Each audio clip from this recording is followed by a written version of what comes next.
So guys, we will continue the discussion on the digestive system. So today we will be talking about mouth, pharynx, and esophagus. So these organs of the digestive system are adjacent to each other. So the first is the mouth, and then the pharynx and the esophagus. Okay, so we will talk about what will happen in the mouth, also about the structure of the mouth. Okay, what are the important structure here that we need to be memorizing or analyzing? What are their uses in the digestive system? No, so first is the lips. Actually, lips. This is not a major organ for digestion, but this one is for protection. Protects the interior opening. So if you don't have lips, the food that you eat may also get out. So that one. No? So cheeks form the lateral walls. If you say lateral, the side walls of the mouth, and hard palate forms the anterior roof. So we have hard palate here. This is the roof of the oral cavity, and then the soft palate at the back. So this is the soft palate. Okay, and the uvula. Okay, the flashy projection of the soft palate, no? So later on, we will know what are the function of this one, no? So palate and the uvula, the tongue, are very essential when you are going to swallow the food. Okay, they have a certain function in order for the food to go down. Okay, so later on, we will talk about that one. Okay, vestibule. Okay, is the space between the lips. So this is the vestibule, no? And externally with the teeth and the gums internally. So here is the vestibule. Okay. So oral cavity proper is inside the mouth. Okay. That contain the teeth. And then tongue attached to the hyoid bone. This is what is important in the tongue that we should remember, no? The hyoid bone. So at the base, it is attached to a hyoid bone. This one. The only bone that is not does not articulate to the skeletal system. And the styloid bone or styloid process, which is located in your neck, okay, by the lingual frenulum to the floor of the mouth. So this is the structure of the tongue, no? Okay, so we have again tonsils here. As we all know, tonsil is a lymphatic tissue. So if anything that goes in the mouth with bacteria, we have the tonsil that has WBC, okay, to fight the bacteria that we ingest. Okay, so we have two, the palatine tonsil, which is located posterior end of the oral cavity. So if this is the oral cavity, we have the posterior end. This is the palatine tonsil. Okay, and the lingual tonsil, by the word lingual, it is located in the tongue, no? Located at the base of the tongue. So here, okay, so aside from digesting the food in the mouth, we have also protection from the tonsils. So this is the hard palate, this is the soft palate, no? At the end of the soft palate, we have the uvula. Actually, the uvula makes the food goes down or prevents the food going to the nasopharynx. So this one is a protection for us to prevent the food to go back to the nasopharynx and make sure that the food will go to the esophagus together with the tongue. Okay? If you swallow, you imagine or you try it, swallow. What the tongue do is it closes the oropharynx so that the food will go down or the bolus will go down. Okay? And this word, no, gingiva or gingiva. Okay, it is our gums, no? So if there's inflammation of the gums, you do not say gaminitis. You say gingivitis. Okay. So that is the anatomy of our mouth, no? So for the physiology, mastication or chewing is the main function of this mouth, no? Mechanically. If we talk about mechanically, mastication is the number one function of the mouth. Okay, masticate is the word for chewing, no? And mixing masticated food with saliva. Okay, so when the food is masticated and mixed with saliva, they become bolus.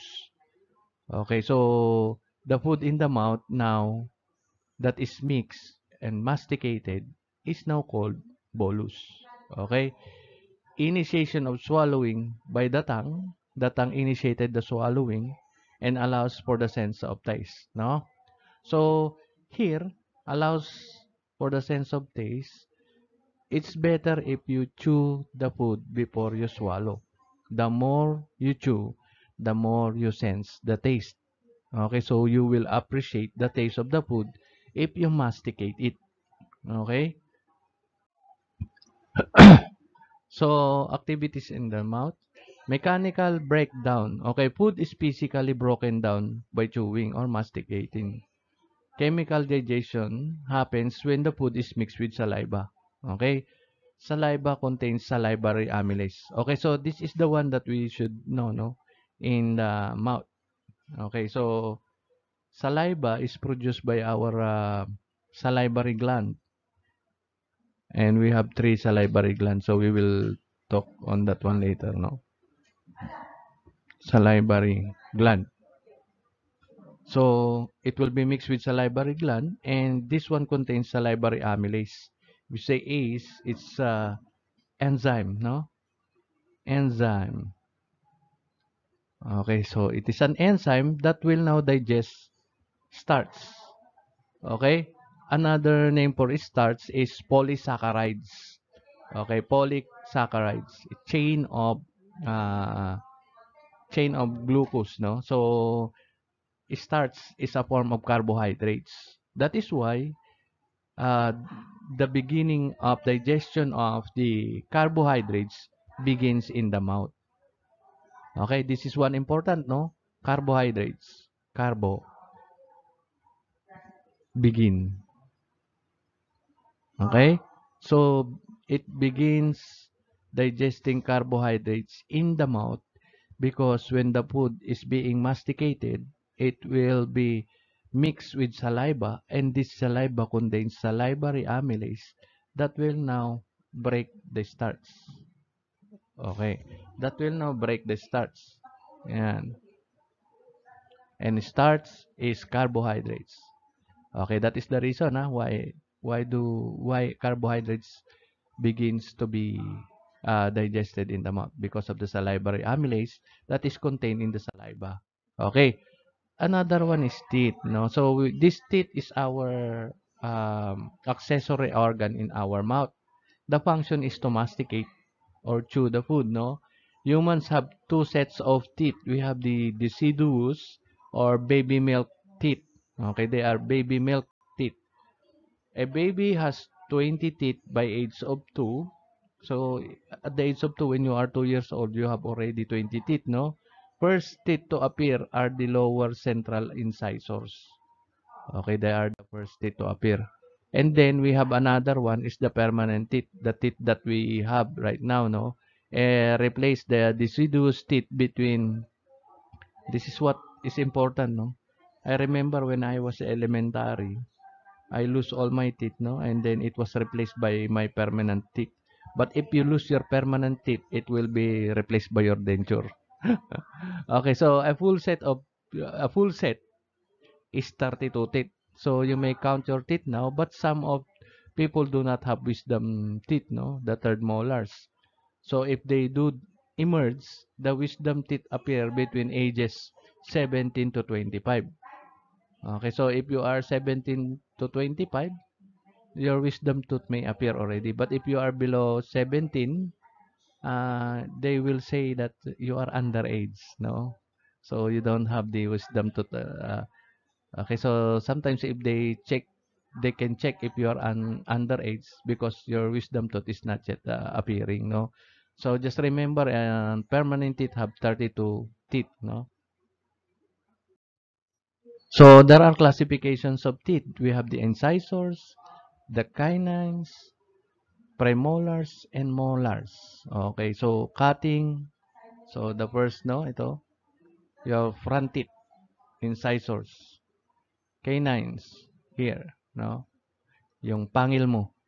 Okay, your pangil is canines. Yung premolars. Next is the premolars and the molars. Okay, so grinding, piercing, and cutting. Okay, so those are the purpose of this teeth. Incisors, canines, premolars, and molars. Canine yung pangil mo, no? So, eye teeth.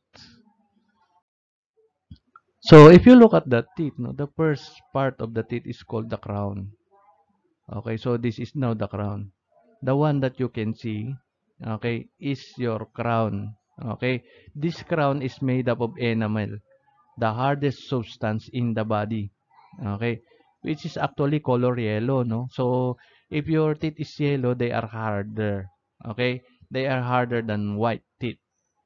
Okay, we have dentin found deep into the enamel and forms the bulk of the tooth here. Found, okay, deep. Okay, so this is the dentin. Okay, so pulp cavity contains the connective tissue, blood vessels, and nerve fibers. Okay, so this is the cavity. Okay, so our teeth has natural cavity. That's why if we broke our crown, okay, this cavity will come out and you can feel pain already because the nerve fibers are located here. Okay, so if the cavity already exposed, that's the time that you will feel pain, no? So, kunyari, nabutas to. Okay, so, food or contamination will go inside and these nerve fibers can feel it and you can feel pain, no? And then root canal where the pulp cavity extend into the root. So, this one is the root canal. Okay, this is the root canal. So, the neck is this one. Okay, that is attached to the gum, no? Region that is contact with gum is the neck. Connects crown to the root. And the root is the cementum, covers outer surface of the attached the tooth to the periodontal membrane. So this one is now the root. Okay. So this is the root of the teeth. Okay. So another accessory organ of the mouth is the salivary glands. So salivary glands are very important. So we do the mechanical digestion through using our teeth by mastication. Now we will now add salivary glands to the food that we masticate. So there are three pairs of salivary glands. Always remember three pairs of salivary glands, no? They empty circulation in the mouth. So we have three here. Parotid gland. Okay, so we have parotid gland, submandibular gland. If you look at the submandibular gland, just below the mandible, no? And the sublingual is uh, at the floor of the or at the bottom of the tongue, no? If you say you can see the sublingual gland there. So these are the salivary glands. Okay, so they are very important to remember because of the salivary amylase, no? Parotid glands are found anterior to the ear. So if this is your ear and the front of the ear, okay, so submandibular glands below the jaw, no? So sublingual glands, both submandibular and sublingual glands, empty saliva into the floor of the mouth through small ducts. So there are ducts there. If you raise your tongue, no? Okay, you can see ducts in underneath, no, in and you can see that the underneath the tongue is always wet, no. So if you are very dehydrated, they will check your tongue under the tongue if it is dehydrated. Okay, saliva, mixture of mucus, take note, mucus and serous fluids. Okay, helps to form the food bolus. Okay, contains salivary amylase to begin starts digestion and dissolve chemicals so that they can be tasted. Okay, so Saliva also, the purpose is to dissolve chemicals on the food so that we can taste the food, no? So what is important to remember here is this one, the salivary amylase. Okay, so let's go now to the pharynx. Anatomy of the pharynx. Actually, pharynx do not have digestion function, no? It is only the passageway of food or the bolus. So from the food is masticated and mixed with saliva, and the food now turns into bolus. Now the name of the food in the mouth is bolus, no? So take note that one, bolus. Nasopharynx, oropharynx, and laryngopharynx are the regions of the pharynx. But this nasopharynx, because it is belong to our nasal cavity already, no? It is on the nasal cavity already. It doesn't have part on the digestive system, no? The oropharynx is posterior of the oral cavity, so this is the oropharynx. Laryngopharynx just below the larynx. Okay? So this is the laryngopharynx until here. Okay, so below the oropharynx and connected to the esophagus. Okay, so these are the main regions of our pharynx, no? But the nasopharynx is not a part of the digestive system, but is a part of the respiratory system. Okay, physiology of pharynx, no? What is the function of the pharynx? Serves as a passageway of air and food. Remember the pharynx, uh, we have the epiglottis here, no? So food is propelled to the esophagus by two muscle layers. So in the pharynx, we have the longitudinal inner layer. Take note, the longitudinal is in inner layer, circular in the outer layer. Okay? They move through peristalsis, no? Food movement is by alternating contraction of the muscle layer. So this alternating contraction is called peristalsis. But take note, the longitudinal is in the inner and the circular is in the outer, in the pharynx. Okay?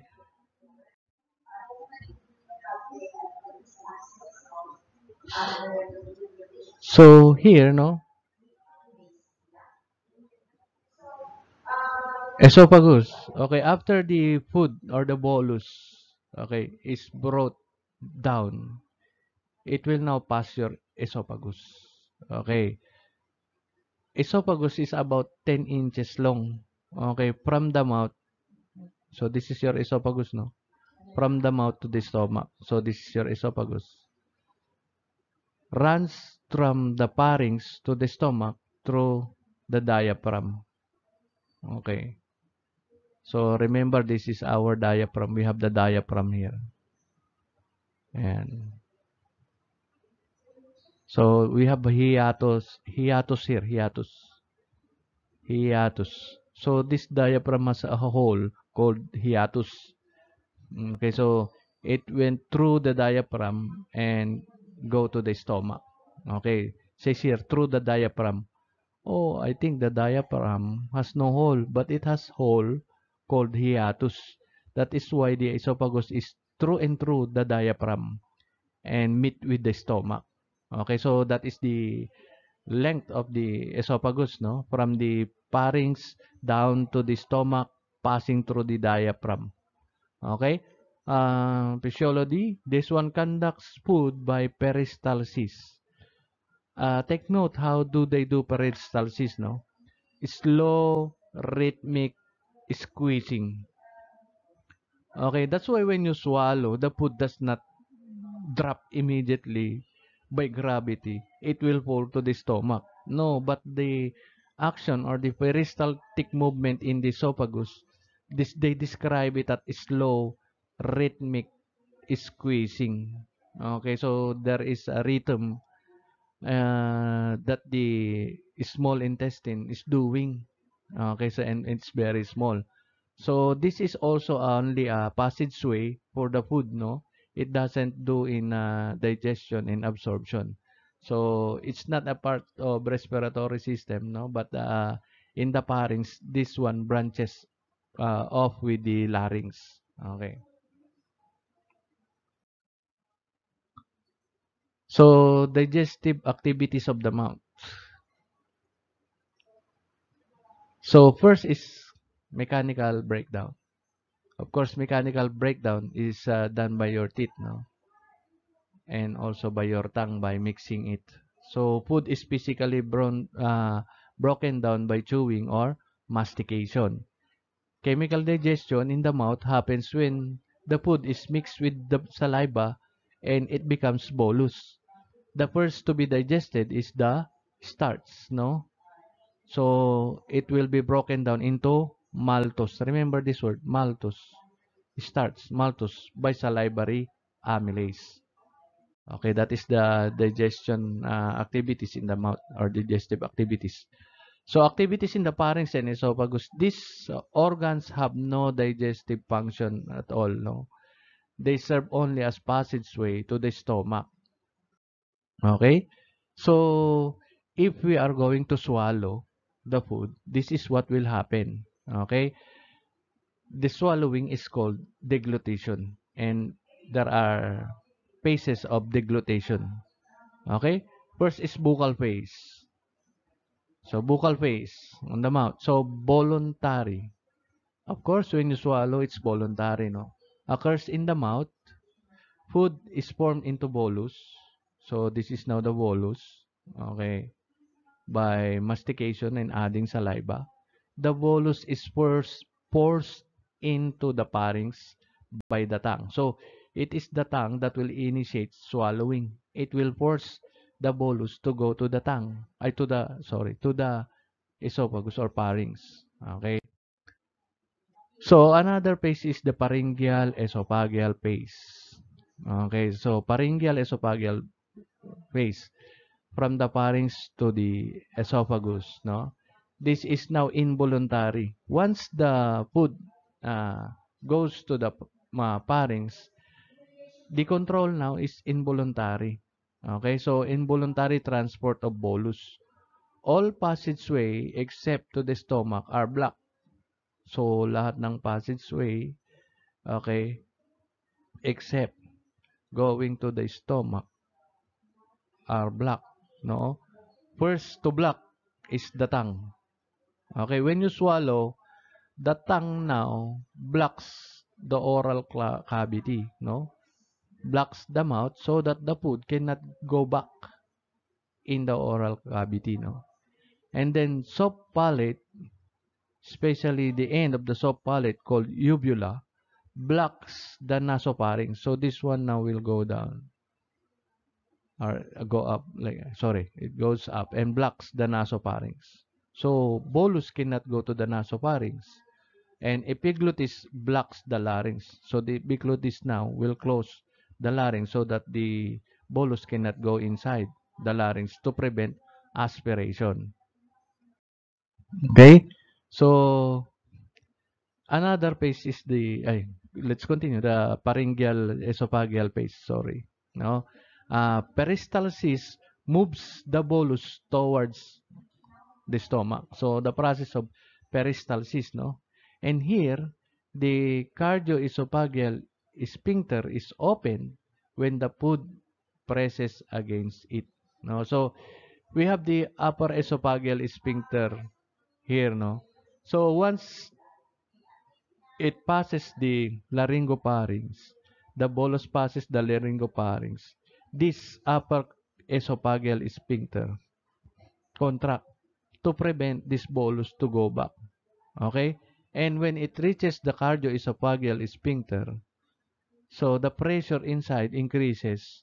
This one now is being stimulated to open. Okay? So this cardioesophageal sphincter will open and the bolus will go inside the stomach. Okay? So that is the process, no? First is in the mouth, the tongue will is stimulate or initiate the swallowing or deglutition. Okay, so the tongue will now close the oropharynx and then the uvula or the soft palate will close the nasopharynx, that it will make sure that the bolus will go down, and also the epiglottis will close now the larynx so that the food will not go inside the lungs. And when the bolus passes through the laryngopharynx, okay, the upper esophageal sphincter will contract to make sure that the bolus will not go back. And it will fall down to the cardioesophageal sphincter. And when pressure here and the presence of bolus here will now stimulate this sphincter to open and the bolus will go inside. Okay, so that is what will happen.